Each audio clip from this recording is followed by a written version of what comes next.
और खानदान यूं पहचाने जाते हैं और यूं देखे जाते हैं। कितना छोटा सा बच्चा, कितना साहस, कितनी लगन और कितना प्यार। और ये चीज़ आदमी कहाँ से लेता है? माँ बाप से लेता है, खानदान से लेता है। उसके रगों में जो खून होता है वो उसको सिखाता है ये। और सही रास्ते पे चलना, वफादारी करना, किसी का बुराई नहीं करना, किसी को दुख नहीं देना। जिसमें ये चीज़ आ जाती है वो इंसान भक्ति करना उसके लिए बहुत आसान होता है। अब इस उम्र में बच्चे ऐसे मिलेंगे आपको कि अपने माँ बाप को भी कुछ का कुछ बोलते हैं कि उसके माँ बाप ने उनको कुछ गुण दिया नहीं, शिक्षा नहीं, या उनको खान पान, उनकी संगत, उनका रहन सहन, उनके घरों में चर्चा विचार निंदा चुगली होती होगी। जो इंसान अपने माता पिता के घर से जो सीखता है वो अपने जीवन में वैसा ही करता है। और ये खानदान की बात बताऊं आपको, एक नहीं 7 पीढ़ी तक चलती है, 7 पीढ़ी तक। इसीलिए पुराने जमाने में कहा करते खानदान देखना भाई, कि किसी भी चीज को देखो, धन ना देखो, उसकी ये ना देखो गरीब है, उसके संस्कार देखो। जो गरीब से गरीब थे, जिनको भूखे नंगे समझ के और उनकी शादी करवा दी गई, वो ऐसे बने कि उनके आज तक नाम लिए जाते हैं। एक बार की बात है, राजा की लड़की थी और प्यार हो गया वजीर के लड़के के साथ। उन्होंने कहने लगी कि यूं तो शादी करें को नहीं, क्योंकि तुम वजीर का हो गया, राजा का ही करेंगे, कि चला भी भाग चला। विचार कर लिया दोनों ने, पक्की बात हो। तो उस जमाने में आज की तरह मोटरसाइकिल कार नहीं थी।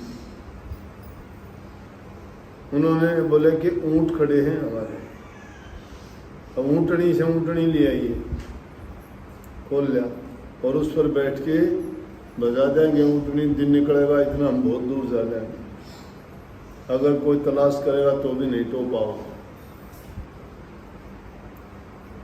बोले ऊँटनी 3 से देख के लेके आइए। मेरा इसी नाली है, ये एक ऊँटनी पानी में बैठे है। रात का अंधेरे में पता लग गया था, उसकी देखी हुई नहीं थी, उसने वह ऊँटनी खोल ली। तो कई पशुओं में आदत होती है, हमें भी आदत होती है। कोई बिजली कड़के तोड़ रहे, कोई बरसात से डर रहे, कोई अंधेरी रात में डरते हो क्या नहीं? कोई पानी में बढ़ता हुआ भी डरता है कि डूब जाऊंगा। पशुओं में भी काफियों में ये आदत होती है। तो दोनों जने वो चल दिए, चलते चलते रास्ते में नदी आ गई। ऊँटनी पे बैठे थे, रास्ते में नदी आ गई, तो नदी के बीच में जाके और ऊँटनी बैठी। वो बोला, उन्होंने जोर लगा लिया, उठी नहीं। तो लड़की कहने लगी है उठे को नहीं। बोला क्यों? बोला इसकी नानी में यह आदत थी, वह पानी में बैठ जाया अगर दिन उठा नहीं कर। बोला तो आजा बैठ। उल्टी निकाल के बोला चल दूसरी लेके आवा। जाके महल के पास में बोला तू तेरे घर चल, मैं मेरे घर जाऊँ। बोला कि या के बात? बोला ये बात इसलिए बताई मैंने कि जब इसमें इसी नानी का गुण आ रहा पशु में, और तू आज भाषण लग रही है, कल तेरे लड़की हो जाएगी तो वही भाजेगी। तेरा गुण उसमें जागा कि नहीं जागा? बोले अभी वो काम करा आपको नहीं, मैं करूँ कौन चाहे, मैंने फांसी तुड़वा दी, तू तेरे घर चली। आदमी के अंदर जन्मजात गुण होता है, खानदान गुण होता है। महाराजियों के पास में बहुत सत्संगी गांव के भी आए और भी बहुत आया करते। महाराज एक दादा आ गया था, तो आए गए जवानी में ईसायो आग्रह के आदमी भटक जाए है दुनियादारी की चीज़ों में। यो भक्ति और राम का नाम बड़ा कठिन से, और इंसान को सबसे ज़्यादा गिराता लालच, उसका स्वार्थ उसको चोर बना देगा, झूठा बना देगा, कपटी बना देगा, चुगल बना देगा। आदमी सच्चा होगा चाहे वो भूखा मर जाएगा, लेकिन वो इन बातों से समझौता नहीं करेगा। और दुष्ट आदमी के लिए कोई चीज़ मायने नहीं रखती, उसके लिए कोई धर्म नहीं, उसका कोई दीन नहीं। क्यों नहीं? उसकी नसों में कोई न कोई खराबी है, उसका असली खून नहीं है। जिसकी रगों में असली खून होगा धोखा नहीं देगा, नमक हरामी नहीं बनेगा, दगाबाज नहीं होगा। इसीलिए पुराने जमाने में जो है ना, गर्दन कटवाना अच्छा समझा करते, वापिस हटना पूरी अच्छा समझा। उनकी माँ बाप भी देखा करते कि घाव देखांगे तेरा छाती में है कि पीठ में, मरने के बाद में युद्ध के मैदान में रोया धोया नहीं करते कि जाके देखूंगा कि वीर था, योद्धा था कि नकली था। तो जिसने छाती में जिसका घाव होता है उससे मरता, कहने कि मेरा लड़का वीर गति को प्राप्त था, बहादुर था, शेर था, वीर था, असली खून था ये। और जो पीठ में जिसका वार लग के मरता था, कहते ये तो गद्दार था कि पीठ नहीं दिखाई कर। इसका मतलब ये ऐसा मैदान है जिसके अंदर डटना हिजड़ों का काम नहीं, मर्दों का काम है। और दुष्ट आदमी कहीं भला नहीं गुजरेगा। अब ये लकड़ी है, जो बेरा है, लकड़ी का रंग क्या है? पॉलिश कर रखी है, या पॉलिश कभी न कभी उतर जाएगी। वास्तविकता तो लकड़ी की है ना, लकड़ी है इसके अंदर, ये पॉलिश कर रखी है। जो ऊपरी पॉलिश करते हैं ना, दिखावे कि वो पॉलिश उतर जाए। वास्तविकता तो वास्तविकता है रहेगी। तुम्हारा वो दादा लागे था, शेर सिंह नाम था, इसी गांव का पंचायती आदमी था। महाराजियों के पास आता जाता था। 29 साल की मेरी उम्र थी जब मैं महाराजियों शरण में आया। तो घर परिवार के भी चाव थे कि भाई जवान लड़का से, पढ़े लिखा से दारू दूरू पीने लग गया, भटक जाएगा, गलत काम होगा, परिवार में और दूसरे बच्चे भी इसके देख के ला देंगे। मेरे चाचे थे, वो लेके आए, 2-4 बार कही कि भाई चल के तो देख ले। मैं, मेरी माँ आया करती, मैं कहना क्या चल के देख लूँ, आज ये इसे होया करें बाप बेपाप। फिर बोले बड़े मज़े से अच्छी मिठाई खा, अच्छी चाय प्या के लियावांगे, अच्छी बात सुनावांगे। आ गया भाई, आया, 1-2 दिन आया। संतों की दृष्टि जिस पर पड़ जाती है वो पहचान लेते हैं कि कौन आदमी कैसा है। उनकी नज़र छान ले कि हाँ ये जो है। और वैसे भी कहते हैं होनहार बिरबाल के रोज चीकने पात। असल का कम असल का वहां पता लगता है। आना शुरू हो गया, मैंने बहुत अच्छा लगा। मैं तो बहुत अच्छी बात है, रोजाना आया कर। धीरे धीरे करके कोई सोया भाग पूर्व का था जाग के। मेरे पिताजी बहुत अच्छे आदमी थे, यहाँ गांव को आंड में सब जानते। सूबेदार मेजर सुरजाराम उस टाइम में सूबेदार मेजर थे। थोड़ी उम्र में उनकी डेथ हो गई थी, मैं तो 4 साल का था। याद कराया कर दे, ये भी गांव के लोग पुराने होंगे वो बता देंगे, जिस दिन उनकी मौत हुई थी गांव में तोवा नहीं चढ़ा। और जो मैं चाचा कहूँ उनके साथ, हमारा दादा कहूँ उसके साथ में बढ़िया भी कोई नहीं करती मेरे पिताजी। लेकिन जब मैं महाराज जी की शरण में आया तो उन्होंने क्या कही, मेरा भगत है। महाराज जी नाम भी मेरा भगत है। बोले हाँ दादा, क्योंकि महाराज जी भी इसी गांव के थे।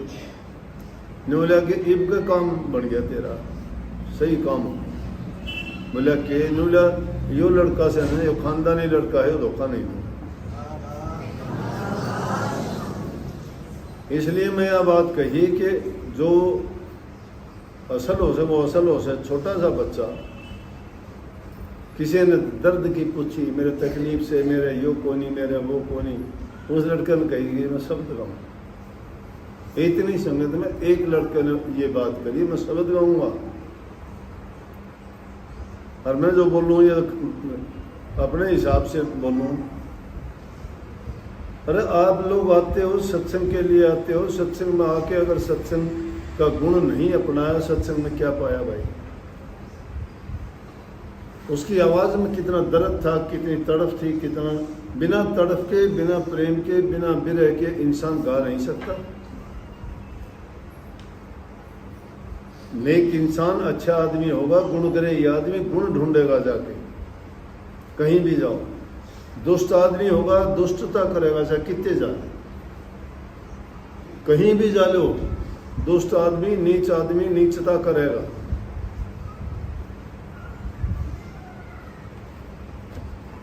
ये काग ने हंस के कपड़े पर आ दे के हंस थोड़ा बनाए। गादड़ ने शेर की खाल पर आ दे के शेर बनाएगा। उसका गुण प्रकट हो जाएगा 2 दिन में, 4 दिन में, महीने में, 20 दिन में, साल में, 5 साल में, 7 साल में वो अपना प्रकट कर देगा। ये अच्छे गुण जो इंसान अपना लेता है, जो बुरी भली ने बर्दाश्त कर लेता है, खोटे मंदे उनमें कहीं नहीं चोरन है। उतराइयां चढ़ाइयां तो जिंदगी में आती हैं, हाथ होवे तेरा सिर पे आके चली जाती है। एक नजर मेरी की कर दो मेरे पर आप सतगुरु। कितनी है बात, कितनी विरह है कि ये कोई बात नहीं। कभी गरीबी भी आओगी, कभी अमीरी भी आओगी, कभी दुख भी होगा, कभी दर्द भी होगा, कभी दुनिया वाले कुछ का कुछ बोलेंगे। ये दुनिया वाले तो ऐसे दुष्ट आदमी हैं, परमात्मा को भी गाली निकाल देते हैं। अपना कर्म नहीं देखते, वो कर्म क्या करते हैं। और जो इंसान गुण करवा के भी ओगणगारा बन जाए। परमात्मा ने कितने गुण दिए हमें, इंसान का चोला दिया, कितनी अच्छी बुद्धि दी, देखने के लिए आंख दी, बोलने को जबान दी, सारे काम करने के लिए कितना सुंदर शरीर हमें बना के दिया। और हम कितने नमक हराम उसके गुणों को भूल ओगणगारे बन गए। हम उनके गुणों को भुला के कभी भूले से भी याद नहीं करते। लेकिन जो गुरु की शरण में चला जाता है उसके तो भ्रम मिटने चाहिए कि नहीं? मिटने चाहिए ना, उसको तो पता होना चाहिए।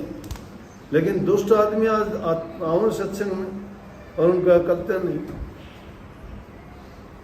अकलते कितने लोग मेरे पास 5-10 केस तो रोजाना ऐसे आते हैं कि हम आपने क्या सुना, कि उनकी कहानी सुन ले तो अंतरात्मा रोती है, अंतरात्मा रोती है। लेकिन उन दुष्टों को कोई शर्म नहीं, उनके दिल में इतनी भी रहम नहीं है। तो ऐसा इंसान जिसके दिल में रहम नहीं है, वो तो किसकी भक्ति, किसका सत्संग, क्या फायदा उसको? सीधी सी बात कही है, आदमी अगर कुछ नहीं सीखता तो अपना एकांत में पड़ा।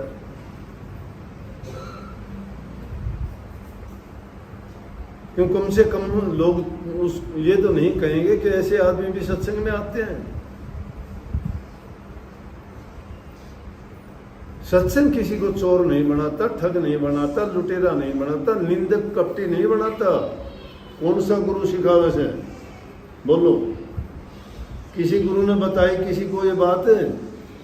मैंने इतने सत्संग दिए हैं, किसी में भी एक में भी यूँ बता दो, मैं किसी ने कहता हूँ तो चोर बनिए, किसी को यूँ कहता हूँ तो किसी का बुरा करिए। मैं कहता हूँ तुम्हारा बुरा करता है उसको भी अच्छा करना। बुरा करने वाला अपना आप मर जाएगा, अपने आप काले मुंह हो जाएंगे मुझे। अगर कोई बुरा तुम्हारा करता है, तुम बुरा ना करो, तुम शांति करके देख लेना। वो अपने पैर पे कुआड़ा मारना क्यों? उसे कुआड़ा वो थोड़ा उसे जिससे काटते हैं, कुआड़ा मारना ये होता है आदमी किसी की बुराई करे, वो अपना पैर काट लिया, अपनी बुराई कर ली, दूसरे की नहीं की। और करी हुई चीज का तो 1000 गुना मिलेगा। तुम किसान लोग सो एक दाना बोते हो, कितने दाने पैदा हो से? शेर बाजरा बोके न 50 मिनट बाजरा काट 200 किले मिलते हैं, काटो के नहीं? शेर बाजरे का, शेर बाजरे का। तो ये जो खोटे मंदे कर्म करे उनका क्या हाल होगा? कर्म तो वो भी करते होंगे ना, इसलिए नेकी के कर्म करो।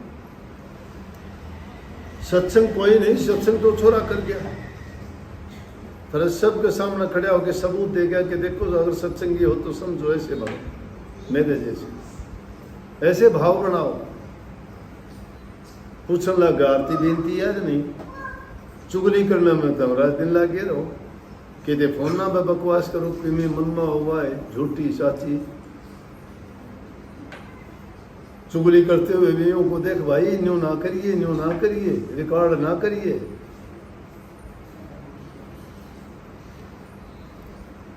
रात दिन लगे रहो।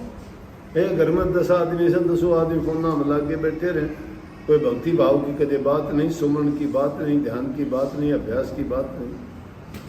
करया तो क्या करया? खोटे कर्म बोए, अपने पाप कर्म बोए जीवन में। तो ऐसी दुष्टता और नीचता करने वाले बेशक सत्संग में ना आया। मेरा सत्संग ऐसा नहीं है। मेरे पास वो आदमी आओ जो एकदम निखालस और पवित्र हो, और पवित्र बनना चाहता हो, चाहे वो डाकू हो, ठग हो, लुटेरा हो, अनेक पाप किए हैं। इंसान गलती का पुतला अनेकों गलतियां करता है, एक ओगणगारे हैं, हमने भी ओगण बहुत करे हैं, कदे यूँ सोचो को नहीं करे। लेकिन कोई चीज मैली हो जाए तो उसमें धोए के नहीं धोए कि मैली पेरी हंडी जा।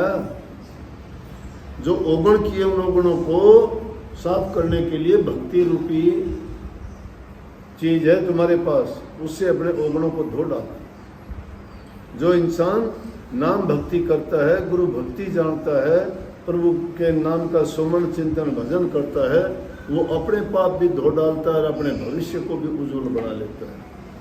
इसलिए अच्छा किया करो, अच्छा मिलेगा। शिक्षा लिया करो डोड बच्चों से। मैं इनसे यूं प्रेम करता हूं, मैं अपनी जिंदगी के बारे में बताता हूं कि हम इतनी छोटी उम्र में क्यों नहीं आए, जबकि हमारी माँ आया करती, कहा करती भगत ईसा, लेकिन नहीं जचा करती। क्यों नहीं जचा करती? कि जिन लोगों के बीच रहते थे वो लोग अच्छे नहीं थे, वो उल्टी बात सिखाया करते। लेकिन जब समझ आई, जब हमने पता लग गया कि वाकई में हमारा हित तो वो उसे जो हमारे माँ बाप कहते हैं, और जो चीज़ भक्ति में मिलती है वो दुनिया में कहीं नहीं, उसका मुकाबला नहीं है।